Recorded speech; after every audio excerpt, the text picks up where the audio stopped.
실상을 그대로만 얘기하면 이게 영성이에요.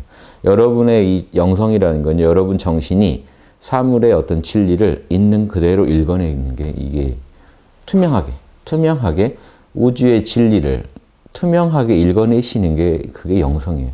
여러분의 영성이고 결국 밖에서 읽어낸 것 같지만 결국은요. 여러분 안의 것을 아는 거예요. 안에 있는 거. 여러분 아름다운 그림을 보면요. 너무 아름답죠. 보고 뿅 가시죠. 그럼 이 아름다운 그림이 여러분한테 뭔가를 준 것 같죠. 실상은요. 아름다운 그림이요. 여러분 안에 있는 그 미의식을 드러나게 한 것뿐이에요. 원래 여러분 안에 그런 게 있다고요. 그 아름다움을 느끼는. 뭐가 이쁜지 아는 그게 있어요. 그런데 여러분은 뭐가 이쁜지 절대 모르세요. 여러분 내면에 있는데 그걸 보여줘야 알아요. 아, 이쁘다. 결국 그 이쁘다고 하는 건 여러분 안에 원래 있던 건데 그 로고스가 언제 드러납니까? 그 조건을 맞춰주면 드러나요. 여러분 사실 진리를 알아요. 그런데 진리의 글을 보여드려야만 여러분은 듣고 맞다 그래요. 그 전까지는 이렇게 구체화가 안 됐었잖아요.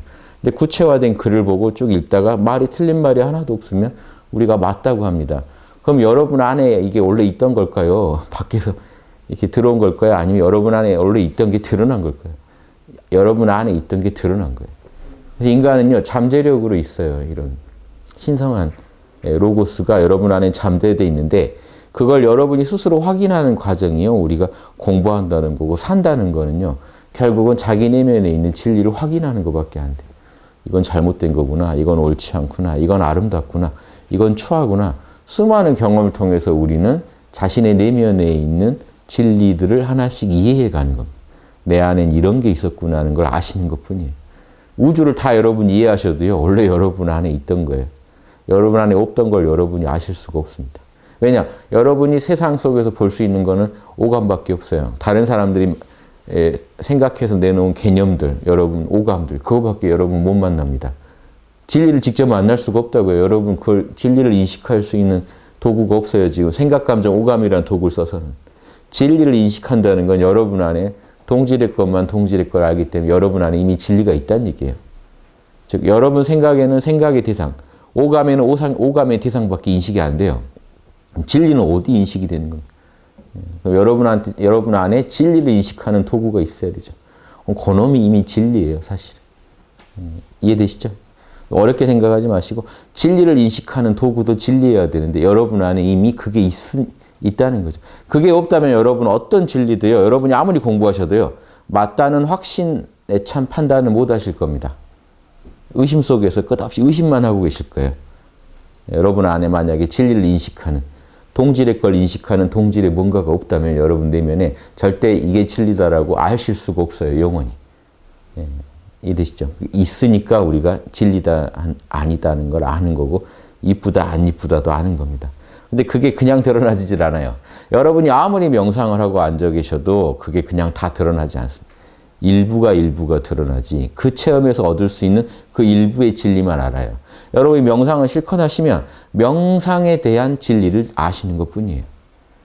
그러니까 예전에 유마경에서 숲에서 명상하고 있는 달인들인 아라한들한테 당신들은 번뇌 진창에 못 빠지지 않으면 보살이 못 됩니다라는 이유가 당신들은 육바라밀을 최대한 쓰고 있지 않습니다.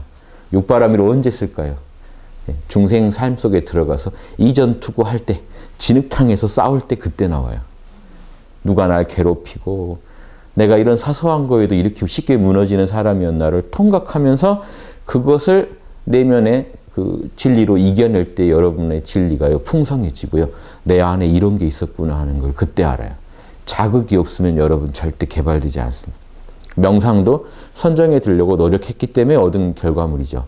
마찬가지로 육바라밀의 보시, 지계, 인욕, 정진 이런 덕목들을 여러분이 배양하려면 참을 일도 생겨야 되고 나눌 일도 생겨야 되고 남하고 유혹을 이겨낼 일도 생겨야 되고 그런 끝없는 자극을 받지 않으면 언제 여러분이 그런 진리를 인가하겠습니까? 실제로 체험해보면서 인가를 하겠습니다.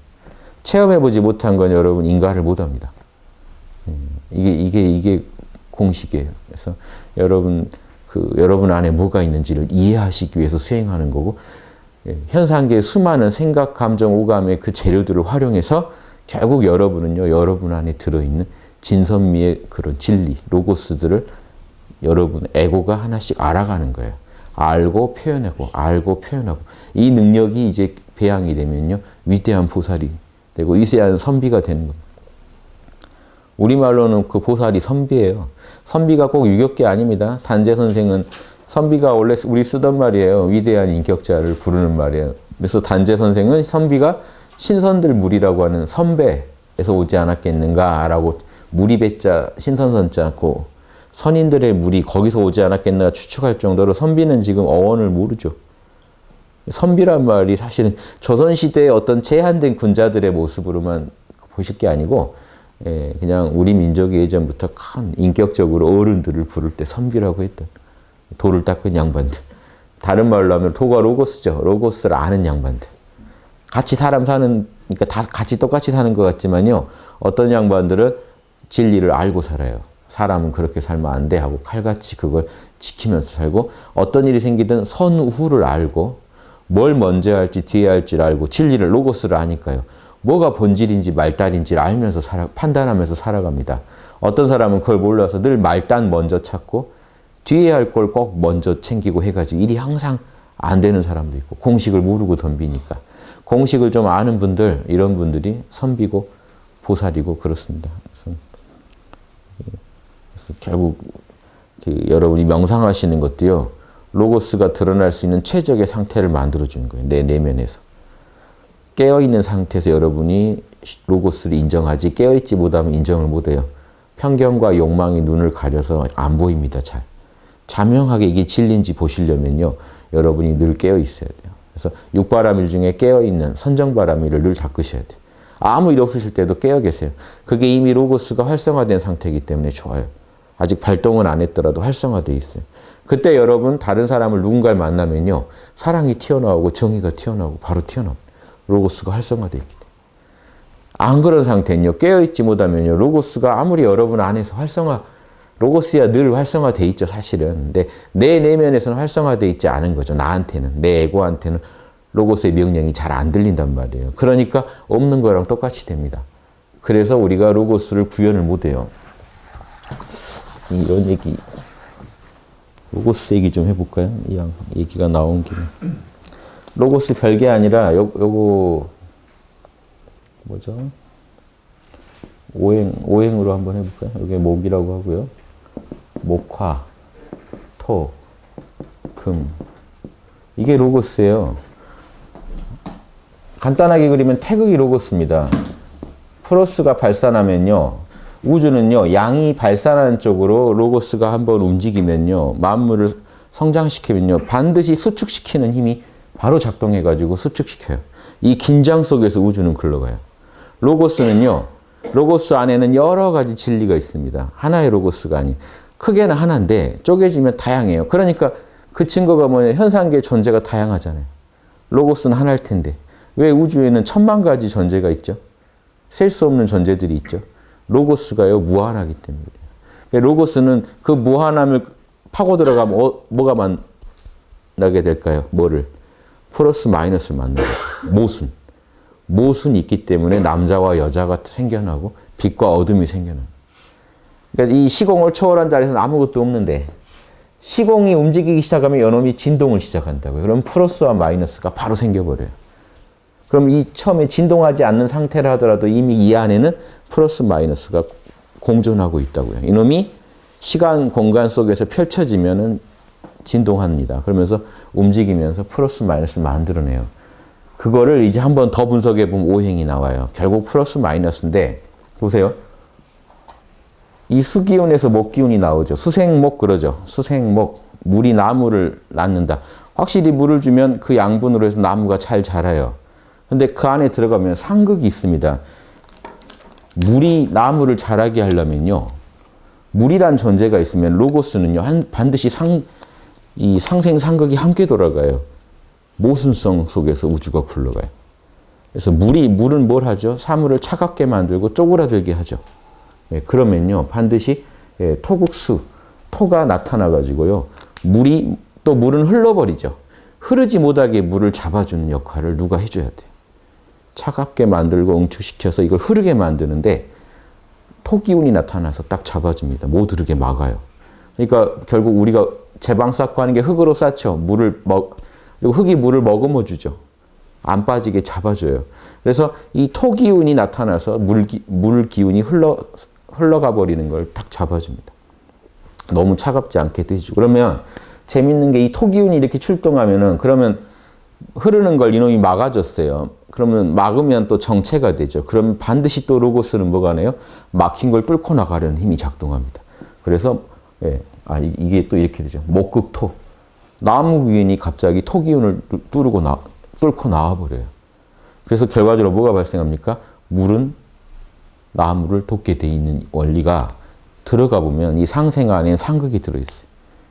물이 흘러버리려는 걸 토가 잡아주고 토가 잡아준다는 것도 정체니까 그걸 또 뚫고 나오려는 나무 기운이 나와서 나무는 뚫고 나오죠, 땅을. 이렇게 해서 로고스는요, 모순 속에서 계속 굴러가게, 이건 여러분이 만든 게 아니죠. 원래 우주에 이렇게 돼 있죠. 이게 무의예요. 노자가 말한 무의라는 건 이겁니다. 여러분이 어떻게 할 수 있는 게 아니에요. 여러분이 할 수 있는 건 욕망의 세계고, 여러분들이 바꿀 수 있는 거는, 그렇죠? 욕망의 세계는 여러분이 욕망을 내고 뭐 원하지 않고 여러분이 결정을 하겠죠. 하지만 무의는요, 자연스럽게 균형을 찾아서 우주가 자연스럽게 균형을 이루려고 자연스럽게 인도하는 방향입니다. 이 인의의 결 그대로 산다는 게 무의라는 게, 양심이 무의라는 게 이겁니다. 노자가 무의로 살아가라 하는 건요, 자연의 우리 내면에서 자연이 명령하는 자연스러운 로고스의 결대로 살아가시라는 거예요. 여러분이 인위적으로 조작하지 않은. 이게 유교에서는 양심대로 살으라는 거랑 똑같은 말이에요. 근데 욕심이 개입되면 조작을 해요. 틀어버려요. 좋은 건 더 하고 싶고 안 좋은 건 피하고 싶은 마음에 이 로고스의 자연스러운 균형을 찾는 작업을 교란시켜요. 욕망. 무지와 욕망의 교란을 시켜서 복잡해집니다. 그래도 떠날 수는 없어요. 여러분 그걸 다시 균형을 이루게 하려는 무의의 작용이 또 여러분 내면에서 계속 일어나기 때문에 끝없이 여러분을 다시 균형으로 돌려놓으려고 해요. 하지만 계속 교란을 시킬 수는 있겠죠. 욕망을 빨리 비우시고 양심대로 따르실수록 그런 욕망의 그 무지와 욕망의 그 카르마들이 빨리 교정이 되고 균형을 찾겠죠. 요게 유교에서 말하는 중용이라는 게 균형이거든요. 균형을 찾는 삶. 인체도요, 문제가 없을 땐 자연스럽게 그 체온도 조절하고 다 하잖아요. 그게 이제 안 되면 병이 되잖아요. 근데 그런다고 해서 이 인체의 자연스러운 무의의 로고스의 결이 없어지는 건 아닌데, 인간의 어떤 후천적인 뭔가 잘못된 행위로 인해서 그게 교란이 될 수는 있다는 거죠. 교란이 되면 정상으로 돌아오는데 시간이 더 많이 걸리겠죠. 사회도 그래요. 지금 교란돼 있죠. 자연스러운 결은요, 사람들한테 죄 지은 사람들이 빨리 처벌받고 빨리빨리 바로잡고 교화돼야 되는데, 욕망이 붙어서 그런 사람들을 봐주고 또 돈 먹고 해주고 또 욕망 더 위에 가고 하다 보니까 교란이 돼가지고 정상적으로 못 돌아오고 있는 거예요. 한참을 못 돌아오면 자연이 아마 포기할지도 모르죠. 하지만 일단은 자연은 우리 내면에서 절대 포기하지 않고 다시 돌아가는 법을 계속 말해요. 그러니까 우리가 우리 안에서 사회가 힘들일수록 양심이 뜨끈뜨끈해지는 게 균형으로 돌아가는 신호입니다. 빨리 지금이라도 돌려라. 더 그러다가는 지금 지구 전체적으로 다시 균형을 잡는 작업. 여기 동양에서는 개벽이라고 합니다. 개벽이 일어나서 인간들한테 큰 화가 올지도 모른다. 이 개벽도 좋은 느낌의 개벽이 있고 나쁜 느낌의 개벽인데, 좋은 느낌의 개벽이라는 건 인간들이 이거를 미리 통각하고 한번 문명의 수준을 끌어올리는 것도 개벽이고요. 인간들이 영 대응을 못하다가 자연 재해를 통해서 한 번씩 크게 인간이 사라지는 요 과정도 개벽이라고 하거든요. 그러니까 인간의 큰 하나의 어떤 관절이 되는 시기죠. 그래서 이런 자연의 결을 무시하고 자연의 명령을 무시하다가요, 큰 화를 당한다 하는 것도 맞는 얘기고, 또 인간이 이걸 잘 이해하면요, 인간 스스로 업그레이드가 될 수도 있다는 거예요. 이게 어떤 그 위기가 곧 기회라고요. 이런 위기라는 건요, 우리가 전체적으로 이 상황을 다시 각성할 수 있는 하나의 기회일 수도 있겠죠. 문제의식을, 몸이 이렇게 안 아프실 때는 병원에 안 가시잖아요. 아파야 가지. 뭔가 힘들다라는 걸요, 전체적으로 온몸이 아프다. 전 지구가 아프다라는 통각이 일어나면요, 뭔가 반성을 통해서 인류가 한번 도약할 수도 있겠죠. 그런 아주 중요한 시기입니다. 여기서 혹시 우리가 만약에 반성을 못 한다면 우주가 어떤 자연이 균형을 이루기 위해서 인류를 어떻게 자연 재해를 통해서 뭔가 어떻게 좀 재앙을 내릴지도 몰라요. 왜냐하면 이게 이제 동양 철학은 그렇게 봅니다. 그래서 인간들이 자연을 너무 훼손하고 자연의 결을 너무 무시하면 우주가 재앙을 내린다 하는 게 원래 이게 당연한 카르마 법칙이라고 항상 봐왔으니까 동양 철학에서는 요 결을 한번 보십시오. 이게 여러분이 만든 것도 아니고 우주가 그냥 그렇게 돌아가고 있는 모습이에요. 예. 나무가 불을 하나 일으키려고 해도요. 나무가 불을 하나 일으키려고 해도요. 우주의 로고스가 총 출동합니다. 나무는 자라는 놈이죠. 발산해서 자라려고 할 때는 반드시 또 반대 에너지가 와서 치겠죠. 금기운이 와서 쳐요. 금기운은요. 차갑고 단단하게 쪼그라들게 하는 성질입니다. 이놈이 확 자라려고 하면요. 금기운이 와서 붙잡아요. 못 자라게. 그래서 이게 조화로 인해서 나무가 오히려 단단하게 자라는 거예요.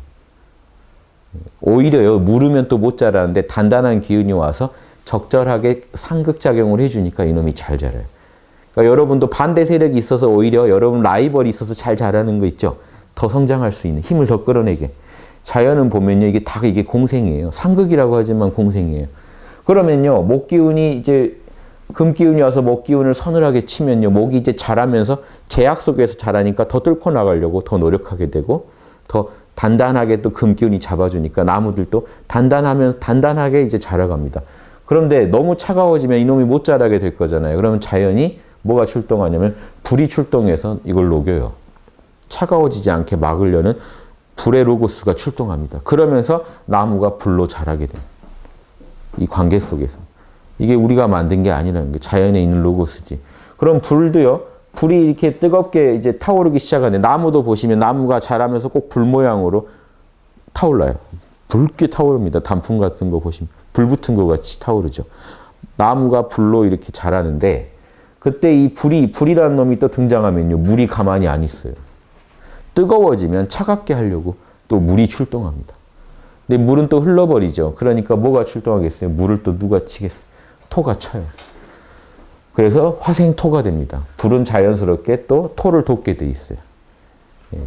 불을 붙으면 누가 끌려는 놈이 나온다고요. 그러면 그 놈이 또 물이라서 흘러버리려고 하니까 강하게 붙잡는 힘이 또 출동해가지고 자연스럽게 이 나무가 불이 또 토를 돋게 돼 있고 토가요. 자 이제 다 나왔죠.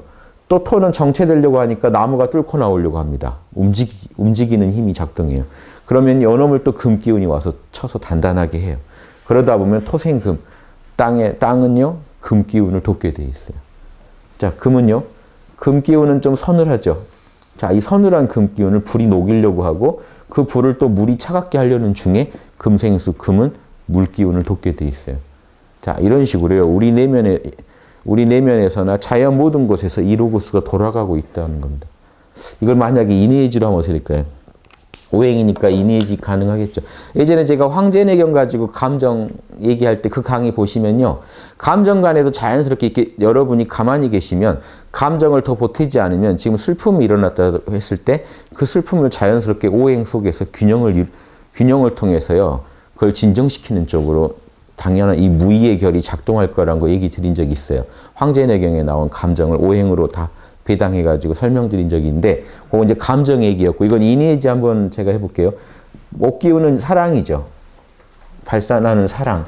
그리고 불기운은 예절. 발산력이 더 커지고요. 밖으로 화려하게 내 사랑을 밖으로 선보이는 겁니다. 배려를. 이거는 성실이고, 또 이건 뭐죠? 금기운은 서늘한 정의. 물은 지혜. 그런데요, 어떤 사물에 대해서 여러분이 선악, 지혜를 판단하고 온다고 하면요. 이 지혜라는 건 여러분 형체가 없죠. 안다는 건. 금방 사라져버려요. 이해되세요? 그래서 이 지혜라는 것도요. 반드시 토기운, 성실함이 여기 붙어서 성실함이 견제를 해줍니다. 안 사라지게. 그 생각을 계속 유지하게.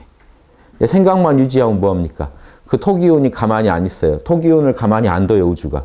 목기운을 통해서 반드시 펼치라고 합니다. 그래서 지혜가 사랑으로 펼쳐지게 돼요. 즉 여러분이요. 명상을 통해 뭐가 진리인지 알면요. 자연스럽게 어떻게 된다는 얘기입니까? 요건 무의의 세계니까 자연스럽게 우주가 여러분을 어떻게 인도하겠어요? 사랑하게 만들어요. 남을 사랑하게. 여러분이 아는 진리를 표현하게 만든다는 얘기죠. 나와 남이 둘이 아니다 하는 이 깨달음을 얻었다면요. 자연스럽게 참나 상태라면 여러분 양심의 그 느낌, 직관이 자연스럽게 거기서 지혜가 생길 거고 그 지혜는요. 자연스럽게 깨어있는 상태시라면 여러분이 참나와 함께하는 상태라면 여러분 내면에서 이 변화가 자연스럽게 일어날 거예요. 사랑을 통해서 남을 이해하게 만들 거예요. 근데 남을 이해하고 나면 어떻게 될까요? 여러분 남을 이해하려고 하면요. 이제 어디까지 이해해야 되는지 여러분 내면에서 여러분이 고민 안 하셔도 금기운이 등장해서요. 단속을 해줘요. 너무 뻗어나가지 않게 잡아줘요. 여러분이 너무 남을 생각해서 결국 오히려 나와 나 모두에게 해로운 상태까지 갈 수도 있어요. 자연스럽게 금기운이 출동해서 정의가 출동해서 거기선까지는 안 하는 게 옳아. 너와 상대방이 모두 좋으려면 이 정도에서 멈춰야 돼 하고 자연스럽게 단속작용이 일어나요. 그렇죠? 남을 나처럼 확 느껴버리셔서 여러분 마음이 이제 사랑 쪽으로 움직일 때 정의가 출동해서 균형을 잡아줍니다. 그러면서 자연스럽게 여러분은 예절로 표현할 수 있게 돼. 그걸 밖으로 표현하는 힘이 생겨요. 이게 지금 여러분 내면에서요. 자연스럽게 일어날 일이에요. 그러니까 우리가 참나만 깨달으면 이니지가 다 나옵니다. 이렇게 쉽게 얘기하지만요. 오행 공식으로 얘기하면 이런 식으로 여러분 내면에서 변화가 일어나게 돼 있다고. 자연스럽게. 이걸 표현해 주기만 하면 되는데. 그러니까 이미 여러분 깨어 있다는 것 자체로 이게 활성화된다는 게 뭔지 아시겠죠? 이니지가 총 출동 준비가 다 돼 있는 상태가 돼요. 건드리면 출동합니다. 이때. 뭔가 자극이 오면 바로 그쪽으로 사랑, 정의, 예절, 지혜가 총 출동합니다. 그래서 여러분 내면에서 이런 결이 일어날 거다. 예절이라는 것도 밖으로 확 표현한 에너지면 뭐가 또 붙잡아 줄까요? 수기운이 나타나서 밖으로 표현하려고 할 때 그게 지혜, 옳은지 아닌지, 자명한지 아닌지를 점검해 줄 거고 또 이 점검만 하면 안 되니까 이 점검하는 지혜를 토기운이 잡아서 성실하게 성실하게 밖으로 이 예절을 표현하게 해주고 또 성실함에 정체되면 안 되니까 다시 이 사랑의 목기운이 그거를 공격해주고 사랑으로 다시 터주고 그거를 또 뭐가요? 금기운이 정의로운 기운이 서늘하고 엄격한 기운이 등장해가지고 이 성실함이 결국 어디로 이어집니까? 정의로움, 엄격함으로 이어질 수도 있어요. 그 안에 또 사랑이 들어있죠. 재밌는 게요. 사랑할 때 여러분 정의가 와서 반드시 체크해주고요. 정의로워질 때도 사랑이 반드시 체크를 해줍니다. 나와 남을 너처럼 생각하고 있는 거야. 여러분이 화를 내고 정의에 입각해서 남한테 분노하는 순간에도요. 나와 남을 저 사람을 지금 너처럼 생각하고 있는 거 맞지? 하고 점검이 일어난다고요. 내부에서 자연스럽게. 그러면서 일어날 때가 자연스러운데 인간이 욕망에 빠지면 이 자연스러운 결을 안 따르기 때문에 여러분 이니에지를 한다고 하더라도 욕망에서 하시게 되면 편견으로 하시게 되면요. 이런 자연스러운 결을 안 따르니까 뭘 빠뜨리고 해요. 부분적인 어떤 이니에지를 구현하려고 잘하려고 하시더라도 부분적인데 자꾸 빠진다고요. 여러분 이 진리는 전체적인데 여러분은 자꾸 부분적인데 빠져요. 그래서 우리가 참나를 알고 이니에지를 이해한다고 해도요. 이 전체가 내 안에서 자연스럽게 돌아가게 만드는 경지까지는 시간이 많이 걸립니다. 이게 언제쯤 이게 온전히 돌아가는 게 여러분 스스로 다 알아지고 구현이 되냐면 그 화엄경으로 치면 오지보살은 돼야 돼요. 그래야 여러분 안에서 이런 자연스러운 결이요. 여러분을 이니에지를요. 여러분 내면에서 다 점검하면서 올바른 답을 바로 가르쳐줘요. 이게 유교에서 50의 지천명이라고 하는 1000명이 그냥 난 1000명을 그냥 알겠다는 게요. 여러분이 머리를 써서 이니에지 분석을 안 해도 자연히 이니에지 분석을 해서 답을 주는 상태예요. 오지보살 전에는 계속 노력하고 더 이해하려고 더 욕심을 비우고 편견을 비우고 분석하려고 노력하셔야 돼요. 근데 원래 자동으로 돌아가고 있는데 이게 여러분 건 아니에요. 지금 일어나는 거를 다만 아주 없는 건 아니라 여러분은 이게 일어나고 있으니까 이미 누구나 공부 안 한 분도 이게 일어나고 있어요. 그거를 소화해내고 받아들이고 표현하는 힘, 이해하는 힘이 점점 커진다는 거죠. 그래서 이해하고 수용하고 받아들이고 펼치는 힘이 드러내는 힘이 커지다 보면 나중에는 이게 투명하게 알아질 때가 오는데 그게 1000명이 그냥 들린다 하는 그 오지보살. 그리고 이순 60에 육지보살 때는 1000명을 그대로 듣고 따르는 경지까지 너무 잘 들리니까 따를 수밖에 없게 된다. 70에는 내 마음 가는 대로 해도 1000명을 어기지 않는다는 게 내 안에서 이게 활발하게 온전하게 작동을 하고 있기 때문에 그리고 에고가 그걸 온전히 드러내고 있기 때문에 문제가 안 생기는 거예요. 이 경지까지 가는 게 여러분 인격 그 개발의 목표예요. 아시겠죠? 조금만 여러분 하셔도 인생이 변하니까요. 꼭 그 7지, 5지, 6지 이런 얘기 안 해도 조금만 이 결을 따라주셔도 어려운 문제를 다 풀고 지금 인류한테 처한 어려운 난제라는 건요. 요 내면의 이런 자연스러운 양심의 결을 조금만 드러내서 쓰셔도 다 풀 수 있습니다. 여기에선 답이 있는데 욕심에선 답이 없다 그래요. 욕심은 자기 손해볼 거 생각하니까 답이 아니라고 생각하는 거예요. 양심은 너가 조금만 손해보면 인류 전체가 엄청난 이득을 본다고 얘기를 해줘도 당장 내가 손해볼 그거 생각나서 안 하니까 다들 답이 없다고 하는 겁니다. 답이 없다. 아파트 문제 답이 없다. 답이 없을까요? 있는데 아무도 그걸 선택 안 하고 있는 거죠. 그렇죠? 이게 인류가 왜 힘든지 딱 적나라하게 한번 보셔야 돼요. 여실하게. 그래서 노자가 무의 안 하면 답이 없다는 얘기를 한 거고, 공자 맹자는 양심 안 따르면 인류는 답이 없다고 한 거고, 예수님도 황금률을 안 지키면, 그거는 뭐 신구약의 핵심이 황금률이다라고 얘기한 거고, 그거 안 지키면 남을 사랑하지 않는다라고 한 거고, 부처님은 자비라고 한 거고, 이거 우습게 알고 신통에 취해가지고 그 성인들의 가르침 닦다가는요, 인류는 더 멀어져요. 여러분 신통력 생기면 지금 인류도 지금 힘든데 신통력까지 생기면 여러분 감당 못합니다. 이해되시죠? 여러분 지금 인류가 능력이 더 탁월해지면 인류가 더 살만해질까요? 아니면 영성이 높아져야 살만해질까요? 더 무서울걸요. 옆 사람이 투시까지 한대요. 그거 어떡할 것인가요? 그래서 하늘이 신통력 잘 안 주는 거. 무섭죠? 옆 사람이 옆집에는 투시한데 그러면 지금 여러분한테 좋은 일 하시겠습니까? 그분이? 어디다 쓸까요? 로또 번호 알아내고 주식악. 좋은데 안 써요. 절대 사람은. 이 정도 능력에 이 정도 악을 행하고 다니는데 능력이 더 커지면요. 자치통감에 인간은 그러니까 머리가 좋을수록 대악인이 된다. 재능이 좋을수록 대악인이 된다. 그럼 신통력까지 갖추면 진짜 대악인이 나올 겁니다.